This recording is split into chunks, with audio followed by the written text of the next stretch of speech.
Capítulo 13. La despedida. El cortijo se veía bastante bien conservado. Vicente me dijo que el último año de vida de mi padre lo pasó allí, solo. Su amante Isabel, mi presunta madrastra, lo abandonó cuando se enteró que estaba arruinado y enfermo. Sus últimos ahorros estaban allí invertidos. Anduve por una senda hasta un gran portón de madera. Busqué en el sobre, cogí las llaves, abrí y lo que vi fue maravilloso. Un gran patio central con una alberca rodeada por una gran rosaleda. Alrededor se situaban soportales de piedra caliza con varias puertas. El cortijo estaba distribuido como un antiguo domus romano, donde todas las estancias miraban al atrium o patio. Andaba observándolo todo y detrás de mí Vicente, que no me quitaba ojo. ¿Has terminado de leer el diario? Te recomiendo que antes de entrar en la casa lo hagas. Pero qué obsesión con el dichoso diario. Demasiadas cosas para asimilar. Ven, siéntate aquí. Vicente me señaló un pollete que estaba junto a una puerta. Cuando lo acabes, pasa adentro. Entenderás mi insistencia. En aquella puerta de enfrente está la cocina. Te esperaré allí. Voy a comer algo, si hay algo además de cerveza en el frigorífico. Cruzó el patio y entró a la cocina. Me senté y tras cerrar los ojos para embriagarme con el suave olor a rosas pensé: podría quedarme aquí para siempre. Había paz. Pero la realidad era que todo aquello no se pagaba solo. Tenía que trabajar. Es más, debía volver a Roma pronto.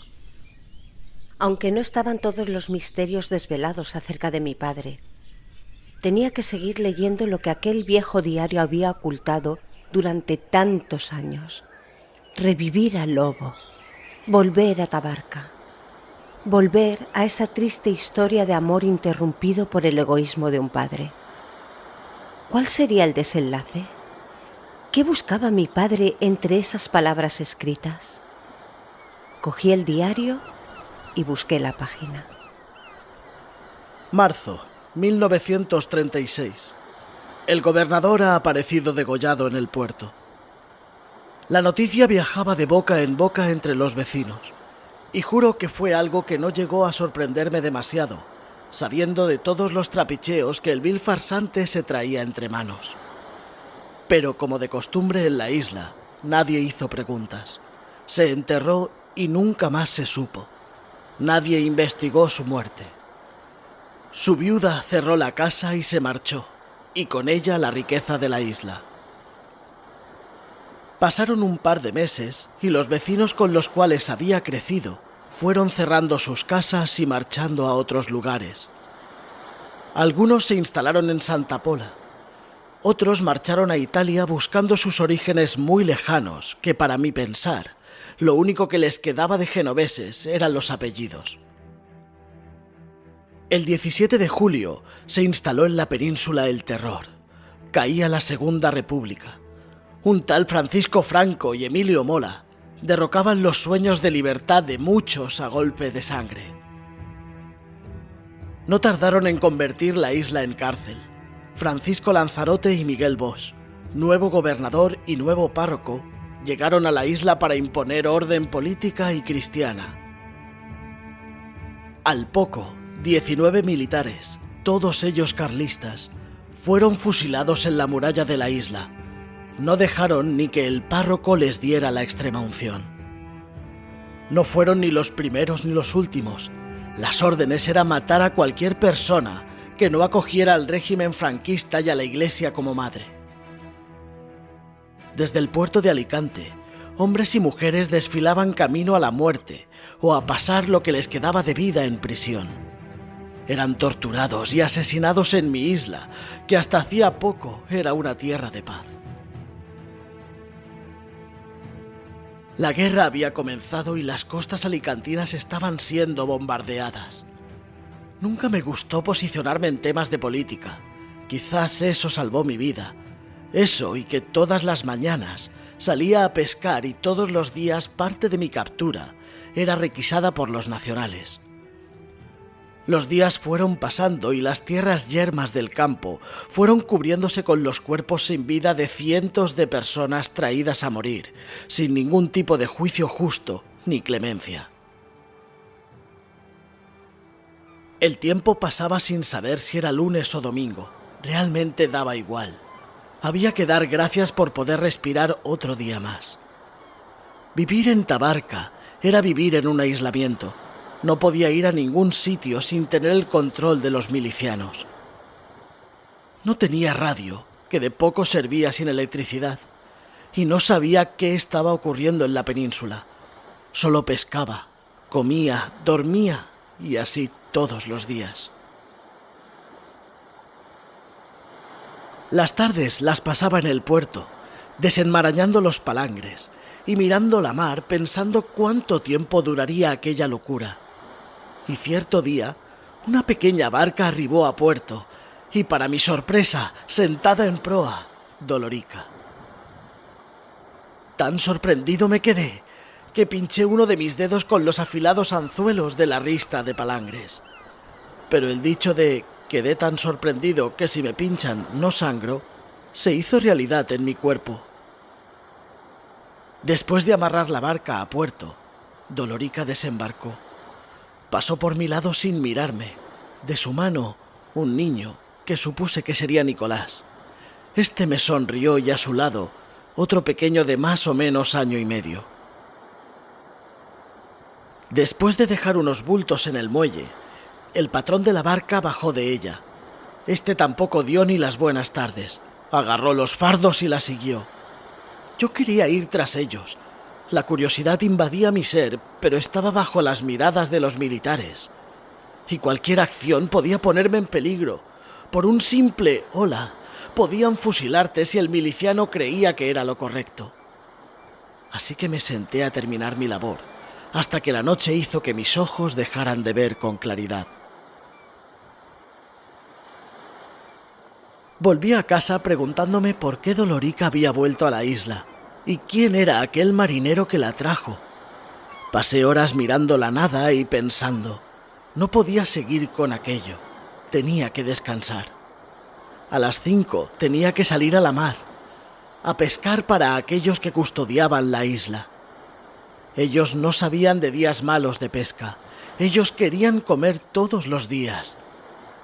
Ya tuve la experiencia de volver con poca captura y recibí un culatazo de fusil en la mandíbula que me tuvo una semana sin poder comer y apenas beber.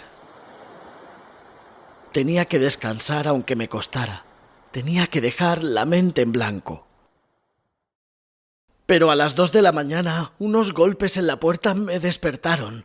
Temblé de miedo. No había cometido ningún delito. No hablaba con nadie. No opinaba sobre política. No debía tener miedo, pero lo tenía. Y mucho. La distancia desde el catre a la puerta era corta. Fui tan lentamente que tardé una eternidad en abrirla. Pero, para mi sorpresa, nadie había allí. Miré a ambos lados de la calle y nada. Suspiré y di gracias a Dios por dejarme vivir una noche más. Cerré sin hacer ruido. Mis piernas no paraban de temblar. Finalmente me fallaron las fuerzas y lentamente me fui deslizando con la espalda apoyada en el portón. El sudor frío que recorría mi cuerpo se mezcló con las lágrimas de terror que surgieron sin permiso de mis ojos. No tenía fuerzas para volver a la cama y quedé dormido en el suelo. Desperté. Ya eran las 4:30. Tantos años despertando a esa hora para faenar, que mi cuerpo ya sabía que había que salir a la mar. La tensión y el frío suelo había hecho que mis músculos estuvieran engarrotados, y solo un pequeño movimiento de brazos para intentar incorporarme se convertía en un tremendo y costoso desafío. Fue entonces cuando me di cuenta que había dormido al lado de un pequeño trozo de papel escrito a lápiz. Lo cogí y lo leí con esfuerzo, pues mis ojos estaban llenos de legañas e hinchados por el llanto de la noche. Dolorica quería reunirse conmigo al día siguiente, en la iglesia, antes de empezar la misa de las 5. Lo primero que pensé fue que no iría, no me iba a jugar la vida. Era una locura y rápidamente me incorporé. Quemé el papel con la llama del quinqué y salí de casa como todos los días a faenar. A pesar de la mala noche y la debilidad instalada en mi cuerpo, el día no se dio mal del todo. La mar fue generosa conmigo. Solo podía tirar al agua 200 metros de palangre. Los 2000 que poseía antes de empezar la guerra fueron rompiéndose y no podía reponerlos. Ese día, un par de peces espada mordieron. Los nacionales se iban a dar un buen festín. Arribé a puerto con los ejemplares atados al mástil. Amarré el barco y los bajé al muelle. Con un silbido indiqué a los vigilantes que allí tenían la cena, y mis pies me condujeron a casa. Estaba agotado. Dormí unas horas y justo a las 4:30 desperté. Había tenido algunos sueños de esos raros donde los protagonistas eran Lobo y Dolorica. ¿Sería una señal para ir a la iglesia? No soy un hombre valiente. Nunca lo fui. Paso mi vida evitando conflictos. Pero soy curioso por naturaleza. Por eso aprendí a leer y escribir sin pisar una escuela en mis 30 años. Y por eso no tengo ni mujer ni hijos que alimentar. No tenía ningún interés en las verbenas del pueblo donde los solteros como yo se ennoviaban. Prefería un buen libro como compañía. Esa curiosidad me llevó ese día a la iglesia. Estaba llena de militares, pues juraron obediencia a Dios y a la patria.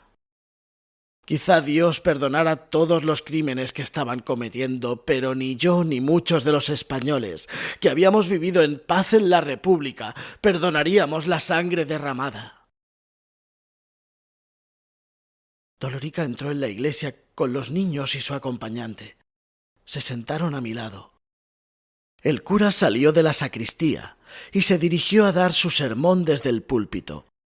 Nos santiguamos y comenzamos con el rezo.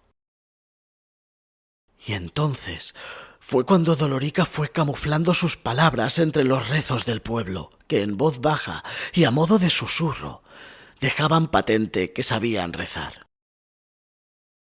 Tuve que estar muy atento a lo que me iba contando, que no fue más que un pequeño resumen de su vida en Santa Pola y una petición un tanto extraña. Me contó que uno de los niños no era suyo, sino huérfano de guerra, y que el hombre que le acompañaba era un miliciano republicano y que no era su marido. Me quedé sorprendido cuando me contó que se había convertido en una guerrillera perteneciente a la CNT, que había vuelto a la isla buscando el secreto de Lobo, que él le había contado un par de noches antes de morir que había encontrado los huesos del misionero en una cueva y que entre sus hábitos estaba la clave para descubrir el oro y las gemas del galeón hundido, que necesitaban fondos para iniciar a un grupo de mujeres antifascista, y parece ser que yo tenía la solución para financiar su movimiento guerrillero.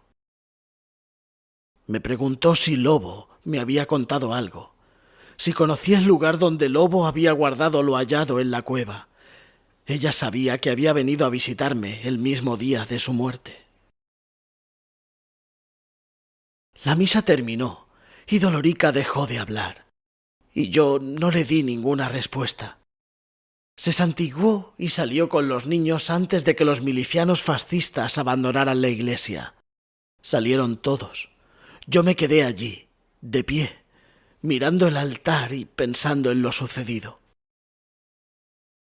El cura, después de apagar las velas, se acercó a mí y, empujándome suavemente por la espalda, me invitó a salir de la casa de Dios. Salí con la mirada fija en el horizonte. Sabía lo que buscaba Dolorica. Era el libro. Pero en él no había ningún tipo de escritura, ni dibujo, ni nada. Solo la historia de ella y Lobo ocupaban las primeras páginas, desde que yo mismo la escribí hacía ya 6 años. No había vuelto a tocar aquel pequeño libro. Debía repasar sus hojas una por una y de forma minuciosa. Por ahora no diría nada. No diría a nadie que yo tenía ese libro. Con cierta prisa, caminé hasta mi casa. Tenía que poner a buen recaudo el secreto de Lobo si es que lo había. Pero justo antes de llegar, y acompasando mi paso, el compañero de Dolorica se puso a mi lado. Y tras una mirada que me heló la sangre, me amenazó con matarme si no le decía a Dolorica lo que necesitaba saber, y como un fantasma desapareció. Llegué a la puerta de casa. Entré en ella y busqué el dichoso libro, perdido en algún lugar de la vivienda demasiado tiempo. No podía estar perdido, pues sabía que estaba allí en algún sitio, en algún rincón, pero ¿dónde? Después de una media hora revolviendo armarios, cajones y papeles, por fin lo encontré. El dichoso librito estaba en la pequeña estantería de libros leídos y guardados con mi máximo cariño por los buenos ratos de lectura que me dieron, y curiosamente lo coloqué al lado de la obra de Robert Louis Stevenson, La isla del tesoro. Lo cogí y con nerviosismo volví a remirar sus páginas y nada. Lo observé a trasluz, froté sus hojas con un carboncillo, nada. Llegó la noche, pasaron las horas y nada. Allí no había ningún dichoso secreto. Si Dolorica lo quería, se lo daría sin más, y no iba a perder ni un minuto más. Me habían amenazado de muerte y no estaba dispuesto a perder la vida por aquel libro. Poniendo toda precaución, salí de casa y me dirigí a la puerta de Dolorica, y como si me estuvieran esperando, se abrió rápidamente, y cogiéndome violentamente del brazo me metieron de un puñado dentro. No dije ni buenas noches, solo estiré la mano ofreciendo el libro al malhumorado republicano que, arrebatándomelo con fuerza, comenzó a hojear sus páginas en blanco. Pero su conclusión final fue la misma que la mía: nada. Enfurecido dio una patada a una silla, estrellándola contra la pared, y dirigiéndose hacia mí, me cogió por la pechera gritándome que yo sabía todo y que si no se lo contaba me iba a arrancar todas las uñas una a una con unos alicates hasta que hablara. El estruendo de la silla contra la pared y sus gritos despertaron a Dolorica, que al ver la escena no dudó en interponerse entre nosotros dos y detener la agresión. Lentamente fue aflojando sus puños y soltándome. Mis piernas temblaban tanto que me desvanecí y caí al suelo. Dolorica rápidamente me ayudó a incorporarme y me acercó un taburete. El republicano resoplaba y daba vueltas por la habitación. Ella cogió el libro y serena empezó a leer su historia, la que yo escribí. Una lágrima se deslizó por su rostro. La lectura la había hecho recordar lo feliz que fue con Lobo. También la ayuda que yo le presté cuando él murió. Así que sin más, me lo devolvió. Miró a su compañero y le aseguró que yo no sabía nada, que era un buen hombre, que me dejase ir. El republicano no estaba dispuesto a ceder sin más. Yo sabía demasiado y él temía por su vida y la de Dolorica. El miedo fue apoderándose de aquel hombre, el mismo terror que yo había sentido minutos antes. Les juré con voz entrecortada que no los delataría.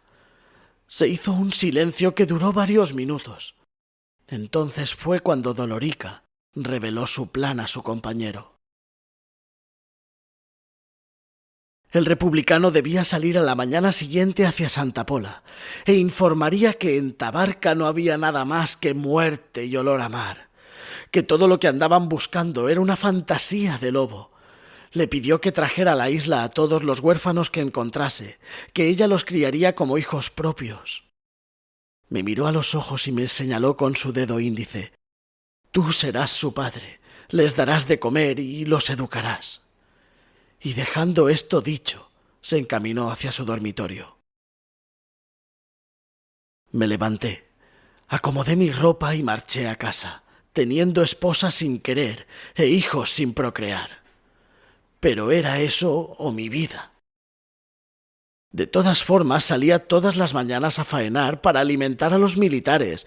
Ahora tendría 3 bocas más que mantener.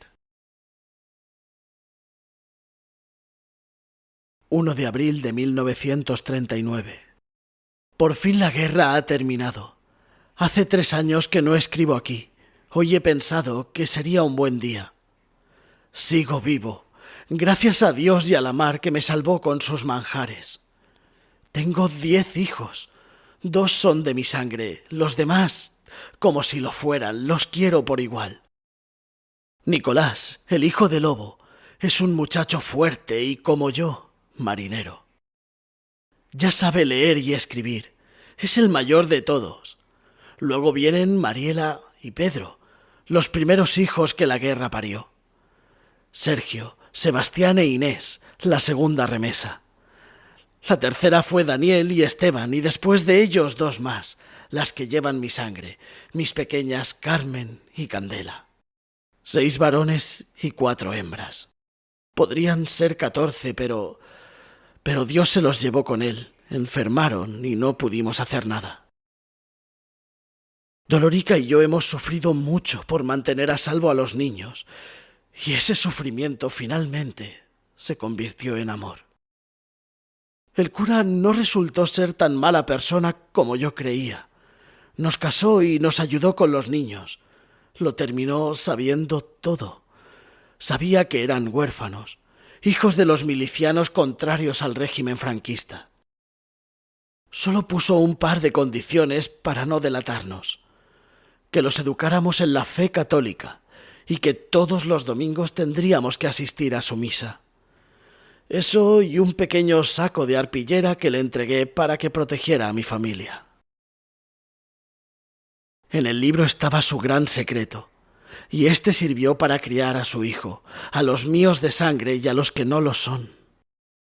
Su secreto estaba bien escondido, esperando a ser descubierto, y yo lo descubrí en el justo tiempo que debía ser resuelto. Lobo tenía razón. ¿Lobo tenía razón?